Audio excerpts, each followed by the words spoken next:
ഒരുമിച്ച് നടന്നവർക്ക് കണ്ണീരോടെ വിട നൽകി നാട്. മങ്കട വെള്ളില വ്യൂ പോയിന്റിൽ നിന്നും മിന്നലേറ്റ് മരിച്ച വിദ്യാർത്ഥികളുടെ മൃതദേഹം കബറടക്കി. പാണക്കാട് സാദിഖലി ശിഹാബ് തങ്ങൾ അടക്കമുള്ളവർ പ്രാർത്ഥനകൾക്ക് നേതൃത്വം നൽകാനെത്തിയിരുന്നു. സുഹൃത്തുക്കളായ റഹീസ്, ബഹാസ്, സിയാദ്, ഫഹദ് എന്നിവരാണ് മരിച്ചത്. മൃതദേഹങ്ങൾ അവസാനമായി പൊതുദർശനത്തിന് വെച്ചപ്പോൾ ഒരു നോക്ക് കാണാനെത്തിയത് ആയിരങ്ങളാണ്. മിന്നലിൽ പൊലിഞ്ഞ പൊന്നോമനകളുടെ മൃതദേഹങ്ങൾ പോസ്റ്റ്മോർട്ടത്തിന് ശേഷം പൊതുദർശനത്തിന് വെച്ചപ്പോൾ അവസാനമായി ഒരു നോക്ക് കാണാൻ കണ്ണീരോടെ ഒഴുകിയെത്തിയത് ആയിരങ്ങളാണ്.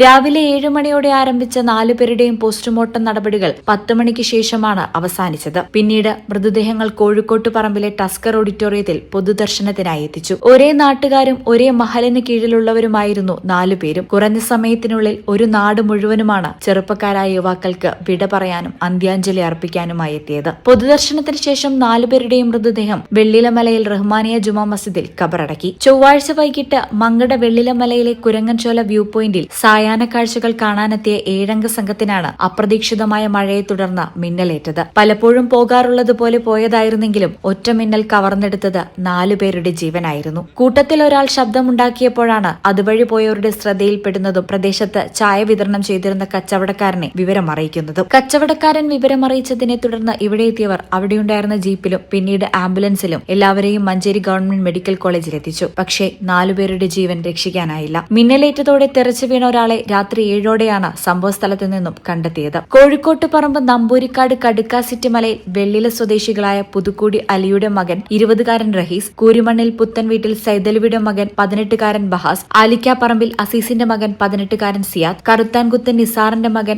22കാരൻ ഫഹദ് എന്നിവരാണ് മരിച്ചത്. മരിച്ച ഫഹദിന്റെ സഹോദരൻ റോഷൻ, മരിച്ച റഹീസിന്റെ സഹോദരൻ സൽമാൻ അൽ ഫാരിസ്, മറ്റൊരു സുഹൃത്ത് ഇഷാദ് എന്നിവരുടെ നില തൃപ്തികരമാണ്. ഇവിടെ മലമുകളിൽ കാഴ്ചകൾ കാണാൻ വൈകുന്നേരങ്ങളിൽ നിരവധി പേരാണ് എത്താറുള്ളത്. എന്നാൽ ഇടിമിന്നൽ സമയത്ത് പ്രത്യേക ജാഗ്രതാ നിർദ്ദേശം നൽകണമെന്നും സുരക്ഷാ സംവിധാനങ്ങൾ ഒരുക്കണമെന്നും നാട്ടുകാർ ആവശ്യപ്പെടുന്നുണ്ട്. ഈ ചാനൽ മങ്കട. എന്താണ് ബ്രൈഡ്, ഇനി എപ്പോ റെഡിയാവാനാ?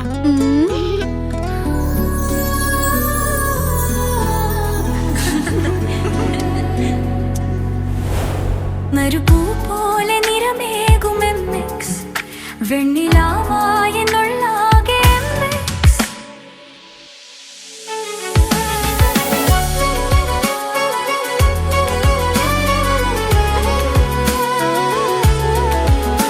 മനസ്സിലുണ്ടോ?